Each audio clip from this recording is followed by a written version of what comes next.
Should we start with a very quick breathing exercise? Yes. We'll just, not quick. Quick wasn't the right word. Brief.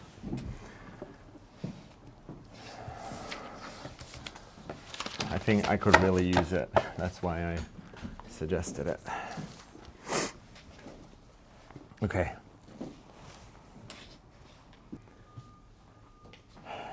Okay.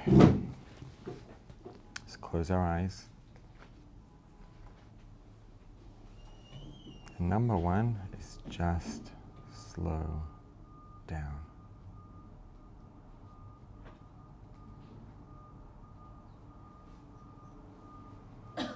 Breathing in through our nose. Long, deep. Taking the breath deep, deep down inside. Gently, not forcing, not pressuring.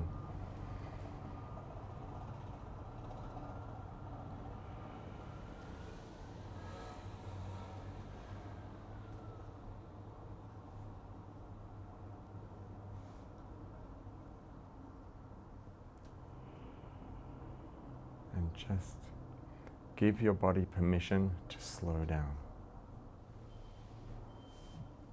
There's no rush right now.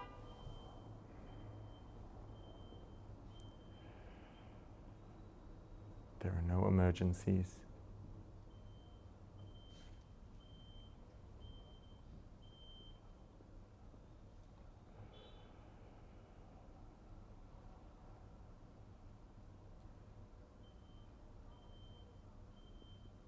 And as you feel, breathe in, bringing the breath in deep, deep down all the way. Notice how your belly expands as you breathe. Little babies, when they breathe, you see their belly going in and out more than their rib cage moving up and down. Notice as you bring the air in, deep, deep down, you feel your belly expanding as the air in the chest is pushing down.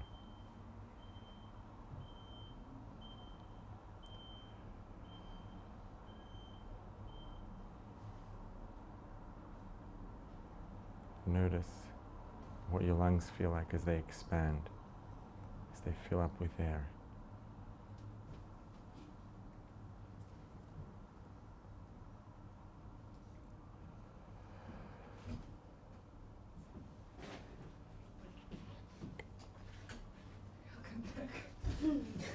You could come in, you could join. Okay.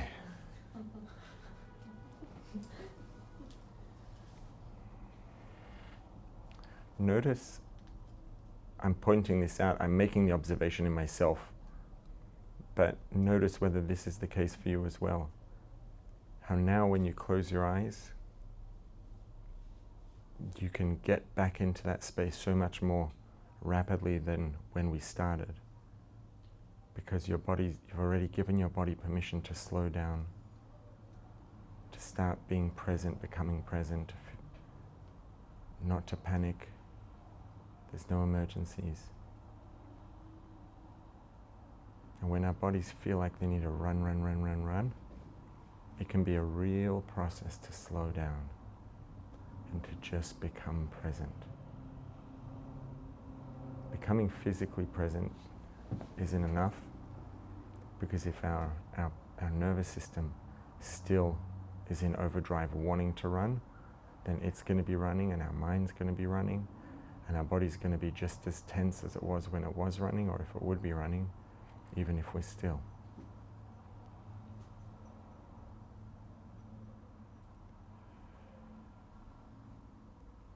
That's why we have to remind ourselves, remind our bodies, remind our brains, remind our nervous systems that there's no panic right now. Nothing super urgent. And it's okay to just step into the present moment. Into whatever sensations are available to us. Notice the head, forehead, cheeks, ears, chin, there's any tension, if you feel tense at all, see if you can just allow that tension to go. Again, don't fight it, don't try to force it, but very often just noticing and observing the tension and giving it permission to go is enough. Notice the neck, back of the neck, sides of the neck, shoulders. If there's any tension, observe the tension. Become aware of what it feels like. And then let it go. Again, don't fight it, don't force it, but allow it to go.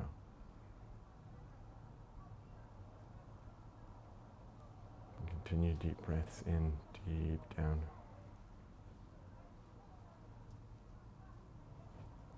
Notice the sensation of your belly moving out as the breath comes down deep inside.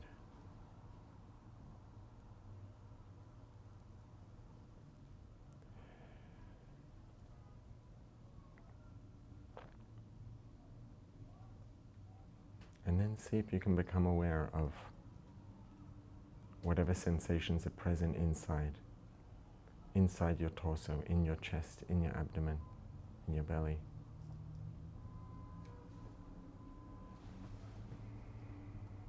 Continue to breathe.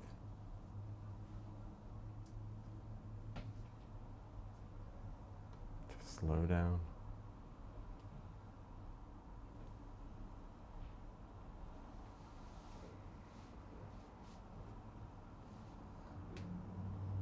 Notice the movement in your body, your belly and your chest. And then see if you can become aware of whatever's happening inside, whatever sensations are inside. Just sensations, not emotions, just physical sensations.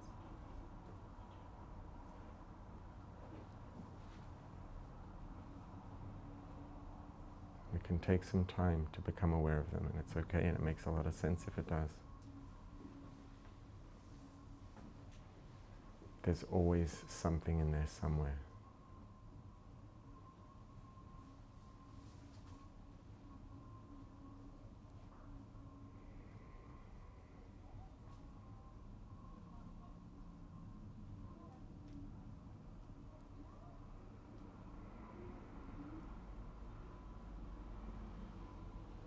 If you notice a sensation,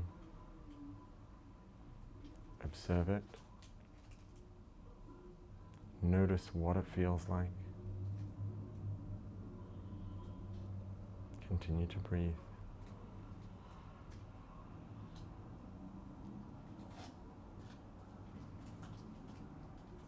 Notice where in the body you feel it. Notice where it's present in the body, what it feels like. And just observe it and be present with it and continue to breathe.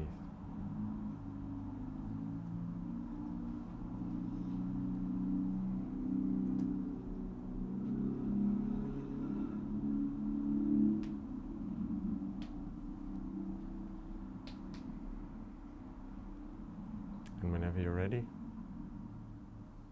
slowly, and you can stay there for a while. Whenever you're ready, slowly, gently, allow your eyes to open. And before you move your head, just allow your eyes to wander around the room. Look around. Remind you of where you are.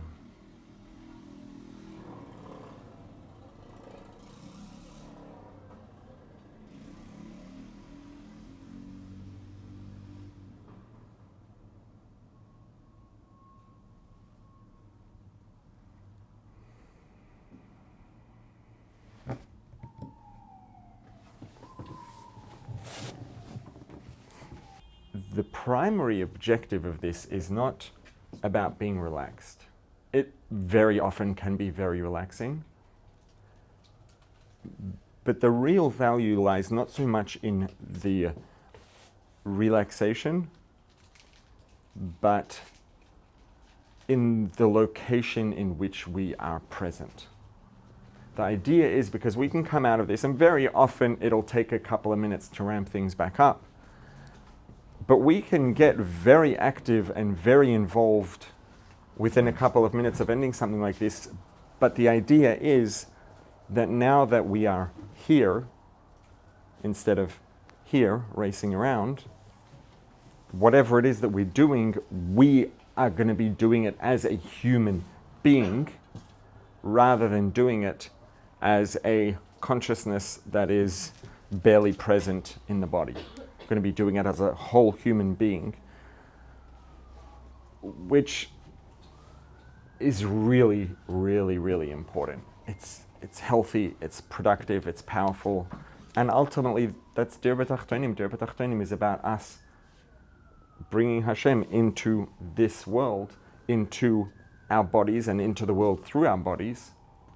And if our bodies are almost left out of things, which can happen, then they're missing out. So the point is not to be relaxed per se, because I would suggest that outside of if someone actually is being chased by a lion and has to run to save their life, it's almost always going to be the better option to be present in our bodies. And we can be very active, we can be working hard, we can be putting in a lot of effort, we can be very highly activated, but if we're doing that in here, that's what it's about. We could be not at all relaxed. We can be active and working hard and all the things, but doing it as a person who's present inside of ourselves rather than being dissociated or just up there. So,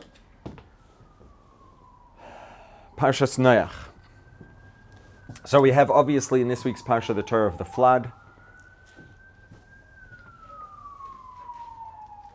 The big story, obviously, is the story of the flood, and it's named after Noach, who was the, let's say, perhaps in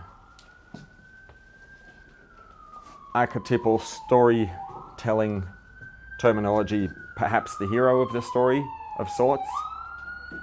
And then after the story of Noach and the flood and all the details of what was going on, and then the building of the ark, Noach building the ark, and then, the journey on the ark through the flood, and then, recovering afterwards, all of that. Then we hear the Torah ends off talking about listing the generations, 10 generations that go from Noach.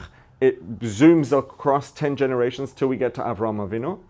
Next week's Parsha is going to be Lech Lecha. This is going to be the story of Avraham Avinu. So this week's Parsha zooms through express version through those 10 generations. We end up at Avraham Avinu. And in between we have this story which was before Avraham Avinu, after Noach, of what's called the Dor HaFloga, which is literally would mean the generation of dispersal, I suppose. And the story there, very briefly, is that the Torah tells us, and the world then, this is, long after recovery from the whole Noach and the flood and whatever, and all of that. So the Torah tells us that the whole world was a united people. They all spoke one language, they all worked together, and basically they came together, and this is right before Avraham Avinu, and they start getting worried. Well, there was this flood 10 generations ago. 10 generations in, there was this huge flood, and the world got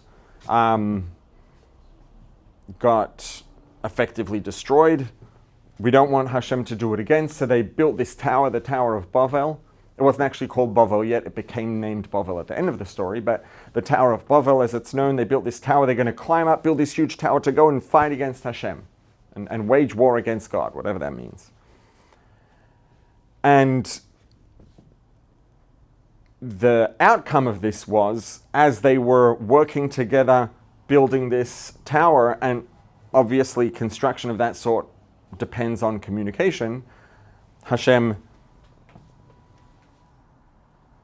switched things up so that all of a sudden they all thought and spoke in different languages, and they were misunderstanding each other and started fighting with each other, and can imagine how that ended up going. And then Hashem basically mixed them all up and dispersed them all over the place with different languages so that they could never gang up together, all of humanity, against Hashem, against God. Pirkei Avos tells us in Pirkei Avos, in Ethics of Our Fathers, it says that there were 10 generations from Noach to Avraham Avinu. And the Torah lists those 10 generations to let us know how much patience Hashem has. That for all of those 10 generations, they were making Hashem angry, they were behaving badly, they literally tried to wage war against Hashem. And for all of those generations, they were literally, the translation is Machisa Nova, and they were making Hashem angry until Avram Avinu came, V'kibel schar kulam, and received all of their reward, received the reward for all of those 10 generations. If you find yourself figuratively scratching your head at this point, that would make sense, because what reward did he receive? It says they were making Hashem angry, and Hashem was patient, didn't destroy them. He kept on waiting, until it got to Avram Avinu, and Avram Avinu was someone who was worthy of reward, and he received all of their reward. All of their reward for what? What exactly? I mean, we're just talking about the fact that we're emphasizing Hashem's patience, that Hashem was patient, i.e., Hashem could have, should have perhaps destroyed them, punished them severely. And he didn't, and he just stood there and was patient while they made him angry until Avraham Avinu came along and behaved at the opposite extreme and received all of their reward. Doesn't sound like there would have been much of a reward for him to receive on their behalf. Now, the same Mishnah, if we go back, it first tells us that there are 10 generations from Adam until Noach. And then it says something similar, but concludes differently. There were 10 generations from Adam until Noach, and the Torah lists the 10 generations and tells us there were 10 generations to tell us how much patience Hashem has, that all of these 10 generations were making Hashem angry.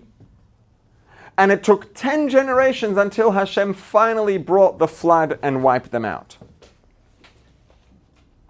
Very different. Both of them tell us there were these two groups of 10 generations. The first 10 generations were Adam until Noach. The second 10 generations were from Noach till Abraham. Both of these sets of 10 generations were behaving terribly. And in both cases, Hashem was patient for 10 generations. Until, at the end of the first set of 10 generations, Hashem wiped them all out. At the end of the second set of 10 generations, not only did Hashem not wipe them out, but Hashem gave Avram Avinu a reward, and gave Avram Avinu the reward that they all deserved somehow, even though it doesn't seem like they should have deserved one. Looking at the different outcomes, and if we try to, let's say, reverse engineer why we had these two different outcomes, why is it that at the end of the first set of 10 generations, Hashem wiped them out with the flood, whereas at the end of the second set of 10 generations, they had, Hashem gave Avram Avinu. Well, let's talk about first the Dur HaFlaga. This Dur HaFlaga, this generation of dispersal, let's say, was, just before Avram Avinu. They are in a sense, the archetype and the pinnacle of these 10 generations that built up towards this. So the first 10 generations were building up to the story of Noach. The second set of 10 generations are building up to the story of the Dur HaFlaga, and then concluding finally with Avram Avinu receiving that reward. So there was a punishment here with the generation of dispersal. But the punishment of the generation of dispersal is very different to the punishment of the generation of Noach. Haflaga. So the punishment of the generation of Noach was very simple. They were effectively extinct. Aside from Noach and his family, humanity was extinct. They were all gone. Everything was gone.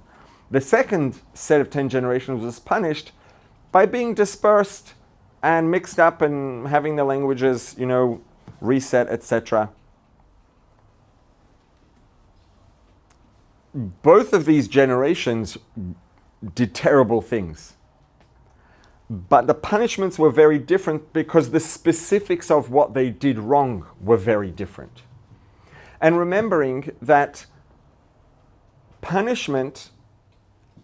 reward and punishment in Torah, when Hashem gives us reward and punishment, it's not punishments that Hashem gives us are not punitive primarily. Punitive means he's doing it in order to punish us.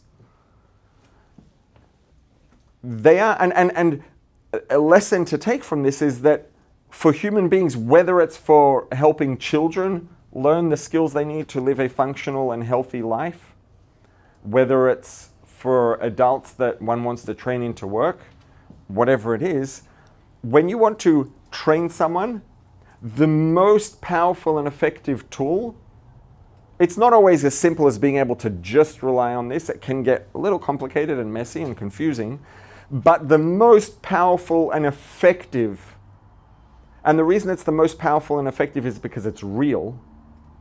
The most powerful and effective tool for, let's say, correcting a person's behavior, whether it's a child or an adult, is the natural consequences of their actions. When a child does something, I mean, it's how we all learn.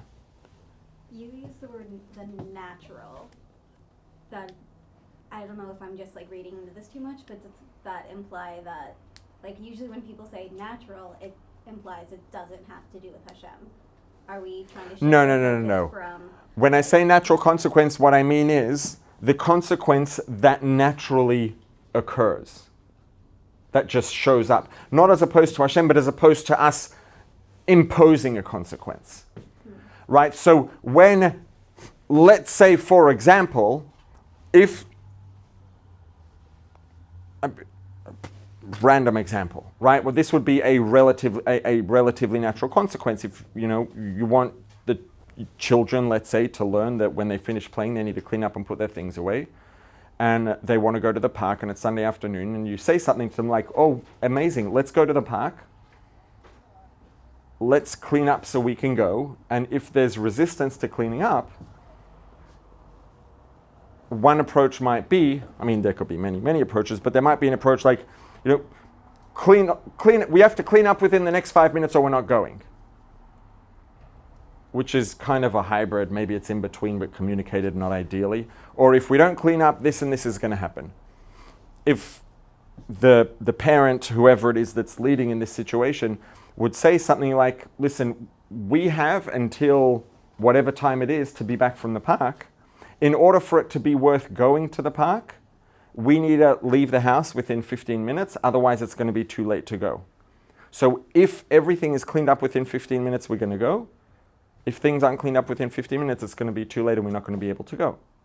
It's not imposing a consequence. It is the natural consequence. The natural consequence of things not being done in time is that the next thing suffers. The natural consequence of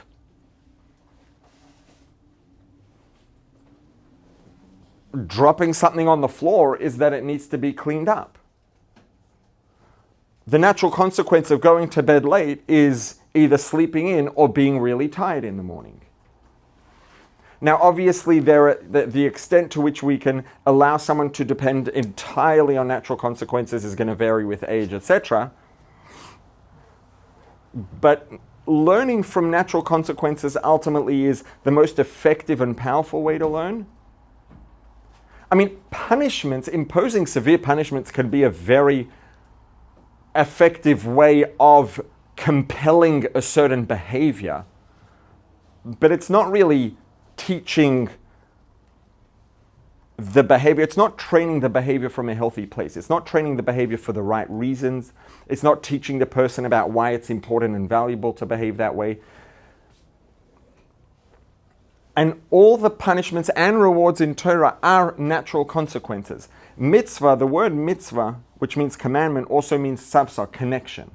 When we do mitzvahs, when we do something that Hashem asked us to do, that naturally strengthens and deepens our connection with Hashem. When one's connection with God, with the creator and source of everything is strengthened, it makes sense that there's going to be a stronger flow of blessing into their life. When a person behaves in a way that, let's say, I don't like the word damages, but damages or interferes with the system of existence and it's incorrect, it's not the way things are supposed to be done, that can interfere with the flow of blessing, that can cause damage, and damage needs to be repaired. If a person has a regular car and they go to the gas station and they fill it up with diesel, I mean, I don't think you can because they have different pumps to make sure it doesn't happen, but if you fill up your gas tank, you can. If you fill up your gas tank with diesel, it's not going to end very well. It's not because someone's punishing the person for putting diesel in their car. It's just like if you put diesel in a regular gas engine, it's not going to end well because it's not made for diesel, it's made for fuel. It's not a punishment, it's what happens. You go to bed late and you have to get up by a certain time and there wasn't enough time to get enough sleep, you're going to be really tired. You're going to pay a price. It's not a punishment, it's just what happens. When we behave in ways that are not correct, there are natural outcomes that happen. There is a cleansing process, a cleansing that is required. That cleansing happens to function. And this is why there can be a lot of confusion. Because let's say in the example of telling the children that if, let's go to the park, in order to go, this has to all be cleaned up, tidied up within the next 15 minutes. If it's not tidied up within 15 minutes, then it's not going to work to go to the park. That can seem to someone who's not paying attention like, oh, well, if you don't clean up within the next 15 minutes, then I'm going to punish you by not taking you to the park. But it's not that. It's just, it's not going to work. So a natural consequence often can seem like it's punitive, like it's being imposed for the sake of punishing, but it's not. When something spills on the floor, it has to be cleaned up. Is cleaning a mess off the floor super fun? Not for most people. For most people, it's going to be like, oh my goodness, that's annoying. Feels like a punishment, but it's not a punishment that's being imposed. It's just the natural outcome of something having spilled on the floor. So there is reward and punishment for our actions, but the reward and the punishment are primarily the natural outcome of our behavior. And considering that that's the case, the reward and or punishment of a behavior can give us a lot of insight into what it is about the behavior that's particularly positive or negative. What's the spiritual outcome of this action? Often we can get insight into that from looking at the outcome downstream that we have insight into, which is the punishment, reward, etc. So the punishment of the generation of Noach was that they were eradicated. They were wiped off the face of the earth. They drowned. The punishment of the generation of the Haflaga was that they got mixed up and dispersed, and that they have no afterlife. About the Dor Haflaga, it says definitively that everyone in that generation had no afterlife. The generation of Noach, it's a lot more grey. There's conversation back and forth about whether or not they had afterlife. So let's say there is more afterlife or higher probability of afterlife in the generation of Noach than the Dor Haflaga. So on one hand, the generation of Noach had a much worse punishment, which was they got eradicated, as opposed to Dor Haflaga that just got mixed up. On the other hand, Dor Haflaga had no afterlife. The generation of Noach may have had afterlife. If we look at what they did wrong, it actually matches up very well. The generation of Noach, what were they known for? What are the things that we know they did? They were thieves, they stole from each other, their peer-to-peer interactions were terrible. It was a, let's say, dysfunctional society. The Dor Haflaga, the Torah tells us the opposite. It says, and the whole world came together with one language, with one mission. They all came together united. Now that mission happens to have been literally to wage war against Hashem, to oppose the Creator, which is not a good mission. But they were in it together. The generation of Noach, well, they weren't particularly opposing Hashem. They just didn't care, and they did what suited them, and if it was at the cost of someone else, too bad.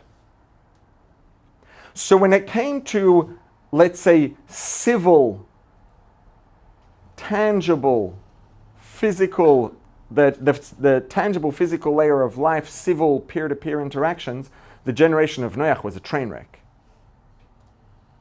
When it came to the part of life that's primarily about the body and the relationships between them as physical human beings in bodies, it was terrible. And so the punishment was primarily a punishment of their bodies. They were physically eradicated from the world. They were killed. Spiritually, when it comes to the afterlife, it's not as severe. It's not so clear because they didn't wage war against Hashem. And when it comes to the spiritual, and that which is between them and Hashem as opposed to between them and their peers, wasn't as bad. As opposed to the Der HaFlaga, at a peer-to-peer level, that was actually a very functional society. The whole world all came together and coordinated on a project. Imagine that. So physically, the punishment was much less. Now, if we look at what happened physically, it's very appropriate. What did they do? They had this unity and this ability to communicate all together, and they used that to oppose Hashem, so Hashem took that away. Hashem dispersed them, broke them up into different societies with different languages in different places. But they hadn't been at each other's throats. They hadn't been stealing and fighting primarily. So physically, beyond the negating of them being able to coordinate against Hashem again by dispersing them and breaking them up, etc., they continued living. Because at the level of being functional, decent human beings, they weren't that bad.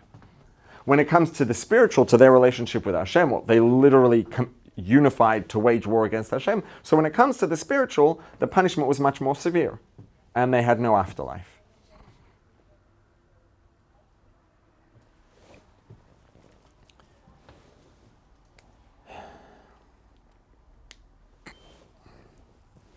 So, the generation of Noach, when it comes to the physical, when it comes to that's primarily of this world, let's say, they were terrible. It was a world that was just rife with stealing and all kinds of violations of other people's agency and sovereignty, etc. So when it comes to that which is worldly, there was no reward on the books for them at all. So at some point, Hashem was just like, enough, and destroyed them all. Over the second batch of 10 years, which we see culminating in and expressed in the story of the Der HaFlaga, of the generation of dispersal, when it comes to the way they lived in the world as human beings, it wasn't that bad. They had some very serious spiritual issues, and I'm not saying that that's okay. But as a society, as human beings in the world, as decent people, they were much, much better. Now, at the end of the day, the net picture was that their behavior was very problematic and they didn't get any rewards. And they should have been punished. Their net, let's say, bottom line was that they should have been punished severely. But Hashem was patient and waited and waited and waited. But at the end of the day, in terms of their behavior as people in the world, there was room for some reward along the way, bits and pieces here and there. It's just that when you look at the net bottom line, they weren't in a position to collect any of that. So it stayed there on the books, but it wasn't collectible. Eventually, Avram Avinu came along, and when Avram Avinu behaved in a way that he did deserve reward from Hashem, there was some existing reward available on the books from his ancestors and their societies. And as their offspring, let's say, who was in a position to collect, he was able to collect all those little bits and pieces of reward as well that trickled down to him. So that's why it says that Avram Avinu received all of their rewards from all of those 10 generations. There's another very important part of this picture as well, though. And that is that when Hashem came to Noach and told him, that he's going to bring this flood and wipe everyone out, and that Noach should build this ark to save himself and his family, Noach was resisting, he didn't want to believe it, and eventually when push came to shove, he built the ark and saved his family. That's the long and short of it. When Hashem came to Avraham Avinu and told him that he was going to punish, for example, we have it explicitly when it comes to the people of Sodom, what happened? Avraham Avinu davened and prayed and spent an extended time praying to Hashem, davening, asking Hashem to please forgive them, and bargaining and trying to negotiate. And well, if there's this many righteous people, maybe you could save everyone on behalf of them. Okay, not that many, less. And Avram's trying to negotiate to save them. That's one very explicit example. And throughout his life, what did Avraham Avinu do? Avraham Avinu spent his life trying to bring divinity, to bring the message of Hashem to the people, to share it with people, to bring people in. So Avraham Avinu was a person who was devoted to serving, in a sense, as a channel or as a point of connection, as an interface. Maybe interface is a little strong and technical, but as a point of connection between God and godliness and the people who weren't yet connected. And to bring them in, to influence them, to take care of their physical needs as a way of leading them towards them allowing him to also help them find and meet their spiritual needs, connecting them to Hashem. And when there were people who were going to be punished, Avraham Avinu negotiated on their behalf to Hashem. So Avraham Avinu also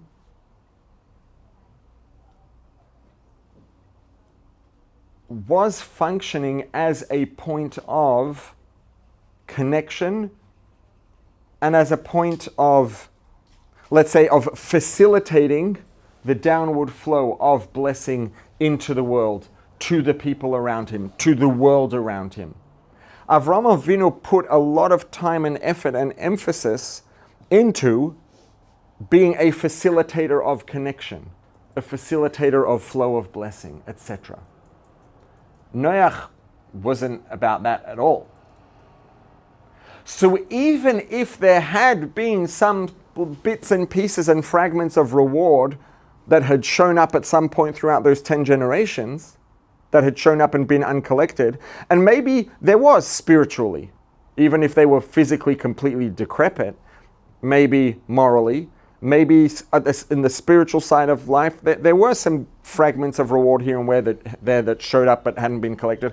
But Noach wasn't a person who was connected to them and was trying to facilitate connection between Hashem and himself and the world and the people around him.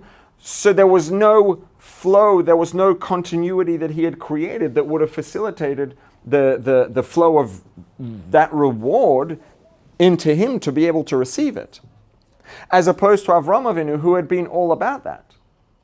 Avraham Avinu had been all about connecting the world and the people around him to Hashem through himself, not through himself in any sort of divine sense, God forbid. I just have to say that because, there is the non-okay equivalent of that. But through himself just as a practical facilitator. Avraham Avinu dedicated his life to connecting people to Hashem. Both in terms of influence, in terms of leadership, in terms of sharing, and in terms of negotiating on their behalf, whether or not they deserved it. So he was sort of this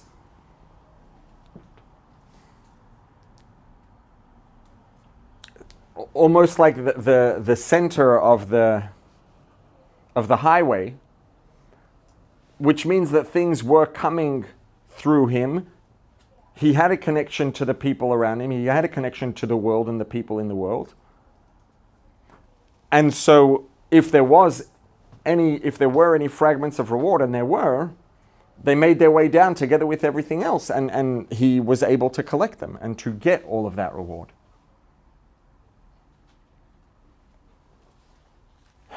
Now, what this has to do with all of us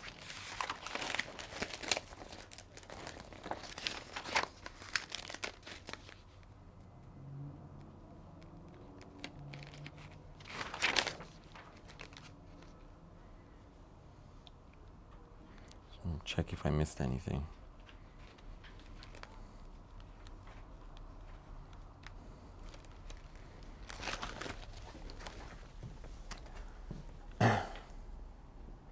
I mean, one thing that I suppose is relatively clear, but we haven't talked about it explicitly, is the cumulative nature of things that happen across generations.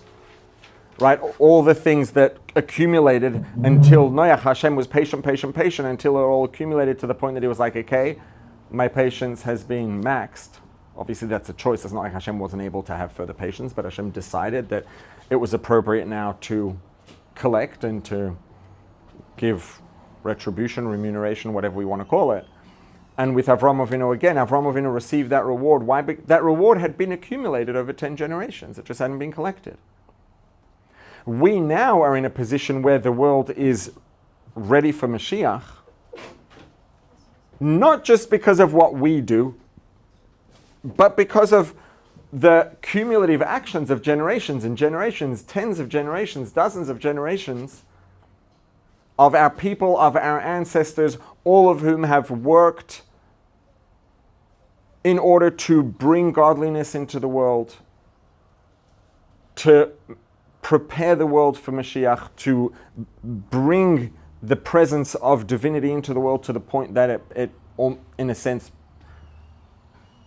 becomes a state of Mashiach. And there is a lot of this, it exists from previous generations and it exists in our generation. There are a lot, and the people around us all have good things that have been done, things that are ready to, let's say, cumulatively be delivered and to produce a state of Mashiach. And perhaps all that's missing is that thing that Avraham Avinu did, which enabled him to collect the reward, with the emphasis not being on us collecting the reward, but the emphasis being on enabling the reward to be delivered, which is for us to, as much as possible, be that point of connection for the world around us and for the people around us. Be that point of connection that connects them to Hashem, that connects them to Torah, that connects them to the world in a wholesome and spiritually aligned way. And by facilitating that connection, that connectedness, that can then allow all the fragments that have been accumulating for generations and all the fragments that have been accumulating in this generation to finally be able to make their way down and to be collected, to be delivered, and to produce this state of Mashiach ultimately. Point being, I guess, in a sense, people don't necessarily only, there's a lot of room for us to help the people around us to do more mitzvahs and to etc., etc. But the opportunity is much more than that, because when we connect people to Hashem, to Torah, to mitzvahs, to divinity, the benefit, let's say, the return on that energy that we invest is not just the things that they do going forward, but it's the ability for everything that they've done so far to now be realized, and for that to show up as blessing in their lives, and for that to show up in the world, and to bring the world finally to a state of Mashiach.